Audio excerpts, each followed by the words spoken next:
नमस्कार दोस्तों। आज हम बात करेंगे और एक मोनोपोली स्टॉक के बारे में जिसका नाम है हिंदुस्तान कॉपर लिमिटेड।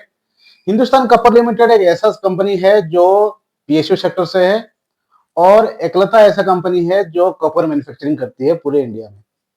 यानी इसका मोनोपोली रहता है, इसका कोई कॉम्पिटिटर्स मार्केट में नहीं है जो इस तरह का कॉपर प्रोडक्ट्स बना सके।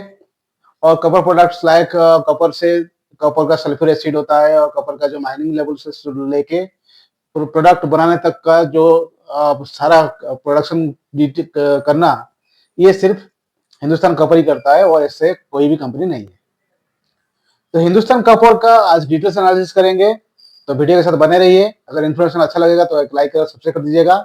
शुरू करते हैं। पहले हिंदुस्तान कॉपर का क्वार्टर फोर का रिजल्ट आया हुआ है। 3-4 दिन पहले आप देखेंगे क्वार्टर फोर का रिजल्ट आया, जिसमें कंपनी ने अपना प्रॉफिट जो है 50% का हाइक देखने को मिला। 187 करोड़ का उछाल देखने को मिला कंपनी के प्रॉफिट में, और कंपनी का रेवेन्यू में भी 30% का ग्रोथ देखने को मिला, जबकि कंपनी का ऑपरेशनल प्रॉफिट यानी एबिटा में भी करीब करीब 49% का ग्रोथ देखने को मिला।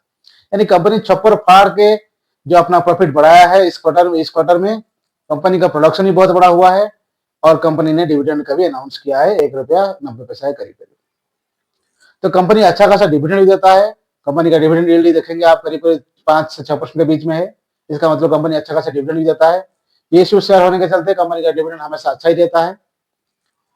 बात करेंगे इसका फंडामेंटल्स और ऑपरेशन के बारे में। ऑपरेशन में देखेंगे, जैसे मैं बताया पहले कि इसका ऑपरेशन जो रिलेटेड होता है वो माइनिंग से लेके कॉपर का प्रोडक्ट बेचने लायक जो भी प्रोसेस रहता है वो सारा काम हिंदुस्तान कॉपर करता है और उसका प्रोडक्ट को बेचता है मार्केट में। इसके अलावा इसका एक सब्सिडियरी भी है छत्तीसगढ़ कॉपर लिमिटेड, जो कि छत्तीसगढ़ में बेस है उसका प्लांट, और उस प्लांट में भी कॉपर सल्फ्यूरिक एसिड बनता है जो केमिकल सेक्टर में काम में आता है, कॉपर सल्फ्यूरिक एसिड से कॉपर का प्रोडक्ट बनने में। तो ऑपरेशन के मामले में पूरे इंडिया में कॉपर प्रोडक्शन में ये अकेला एक ही कंपनी है। दूसरा देखेंगे फंडामेंटल्स के बारे में। फंडामेंटल्स देखेंगे, कंपनी का ऑलमोस्ट डेट फ्री है, कंपनी के पास कोई डेट नहीं है, यानी कंपनी को इंटरेस्ट देना नहीं पड़ता है, जिसके चलते कंपनी के इस क्वार्टर में जबरदस्त प्रॉफिट आपको देखने को मिला। और आने वाले क्वार्टर में भी मैनेजमेंट श्योर है कि आने वाले क्वार्टर में और भी प्रॉफिट जंप जो है देखने को मिलेगा, क्योंकि डिमांड जो है बहुत ही ज्यादा है कॉपर का। तो कॉपर का डिमांड होने के चलते और मोनोपोली कंपनी होने के चलते इसका डिमांड का फुलफिल करना सिर्फ हिंदुस्तान कॉपर को ही सारा ऑर्डर उसी के पास आएगा। दूसरा चीज देखेंगे, अगर कंपनी का पी देखेंगे, पी कंपनी का थोड़ा हायर साइड में है, लेकिन जैसा डिमांड ग्रोथ है इसके चलते कंपनी का वैल्यूएशन बहुत चीप है। अभी कंपनी के पास आप देखेंगे शेयर होल्डिंग पैटर्न का, तो प्रोमोटर्स के पास अच्छा खासा शेयर होल्डिंग्स है। डीआई ने थोड़ा कम किया है और जो आपका एफआईएस ने भी थोड़ा शेयर होल्डिंग्स कम किया है, लेकिन पब्लिक का शेयर होल्डिंग्स बहुत ज्यादा बढ़ा है इस सेक्टर में, इस शेयर में, क्योंकि पब्लिक के जो शेयर होल्डिंग्स है वो इस क्वार्टर में ज्यादा जो इंक्रीज देखने को मिला, क्योंकि जो प्रोडक्शन है और जो क्वार्टर फोर का प्रॉफिट देखने को मिला, इसके चलते पब्लिक का जो इंटरवेंशन इस शेयर में बहुत ज्यादा बढ़ गया है। वही बात करेंगे, इसमें अगर इतना अच्छा खासा है, प्रॉफिट भी अच्छा खासा हुआ है, तो शेयर बढ़ क्यों नहीं रहा है। सवाल तो ये आता है कि अगर मोनोपोली स्टॉक है, डिमांड ज्यादा है, तो स्टॉक में ग्रोथ क्यों नहीं देखने को मिल रहा है, और अगर ग्रोथ देखने को मिलेगा तो आगे कहाँ तक जा सकता है। तो बात करेंगे ग्रोथ, जो रीजन है ग्रोथ का लेकर, तो वो रीजन ये है कि कंपनी का मोस्ट ऑफ द जो सेल्स है वो जो है आप ओवरसीज का जो डिमांड फ्लक्चुएशन होता है कमोडिटीज में यानी मेटल्स में, इसके चलते प्रॉब्लम होता है।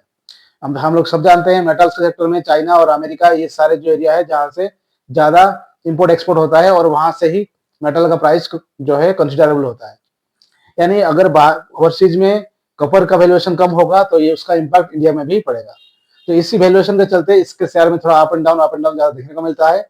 शेयर जो है कंस्टेंटली ग्रोथ नहीं देखने को मिलता है।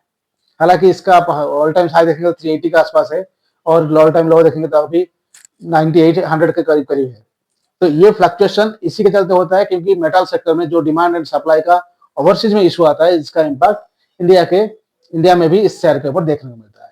बाकी दूसरा, अगर इसका डिमेरिट्स देखेंगे तो कंपनी का थोड़ा वैल्यूएशन हायर साइड में है कंपेयर टू इट्स प्रॉफिट, और कंपनी का जो पी है वो भी ज्यादा ज्यादा हायर साइड पे है। इसके अलावा कंपनी के पास ऐसा कोई नेगेटिविटी नहीं है जिसके चलते कंपनी के शेयर में नेगेटिविटी देखने को मिले या डाउनफॉल देखने को मिले। एक दो वो बड़े चीज है जो इम्पैक्ट करता है, वो है ओवरसीज वैल्यूएशंस जो मेटल सेक्टर में होते रहता है, और दूसरा है इसका जो अभी प्रेजेंट जो प्राइस है वो उसमें पी थोड़ा हाई, वैल्यूएशन थोड़ा ज्यादा साइड पे है। लेकिन अगर देखेंगे एनालिस्ट का जो मानना है आने वाले दिनों में इसका वॉल्यूम और इसका ग्रोथ कैसे देखने को मिल सकता है, तो एनालिस्ट का मानना है कि प्रेजेंट जो वैल्यू है कंपनी का, इससे आपको 49% का ग्रोथ देखने को मिल सकता है इस एक साल में। करीब करीब ये शेयर आपको उसका ऑल टाइम हाई के आसपास देखने को मिल सकता है। तो अगर ये आप शेयर आपके पोर्टफोलियो में है तो एनालिस्ट का ये कहना है कि आप होल्ड करके चल सकते हैं। जब तक 200 का लेवल को नीचे नहीं तोड़ता है तब तक शेयर में पॉजिटिविटी रहेगा और ये आपको आने वाले दिन में ग्रोथ देखने को मिलेगा। तो अगर इस शेयर में आप होल्ड किए हैं तो बने रहिए और एक साल का टाइम उसको दीजिए, आपको अच्छा खासा डिविडेंड मिलेगा और अच्छा खासा रिटर्न आपको इस शेयर में देखने को मिलेगा। दूसरा, अगर आप इस शेयर में इन्वेस्टेड नहीं है और करना चाहते हैं तो जरूर अपना एनालिसिस करिए। एनालिसिस करने के बाद मैं आपको एक आइडिया दिया, व्यू दिया एनालिसिस का क्या व्यू है, इसका फंडामेंटल कैसा है और टेक्निकल क्या है, कंपनी का ऑपरेशन क्या है, कंपनी का आने वाला ग्रोथ क्या है। कंपनी ने 500 करोड़ का फंड भी जुटाने वाला है नॉन कन्वर्टेबल डिबेंचर के माध्यम से, जो कि एजीएम जो होगा कंपनी में उसमें अप्रूवल होने के बाद कंपनी 500 करोड़ का जो है फंड भी जुटाएगा, जिसको वो अपना मैन्युफैक्चरिंग प्लांट एक्सपेंशन में यूज करेगा। तो जिसके चलते रेवेन्यू में आने वाले दिनों में ग्रोथ देखने को बहुत ज्यादा देखने को मिलेगा। इसलिए ऑल चारों तरफ से आप देख रहे हैं हिंदुस्तान कॉपर का जो फ्यूचर ग्रोथ पर्सपेक्टिव है बहुत ही पॉजिटिव दिख रहा है। नेगेटिव बहुत ही कम देखने को मिल रहा है, एक ही है जो फ्लक्चुएशन।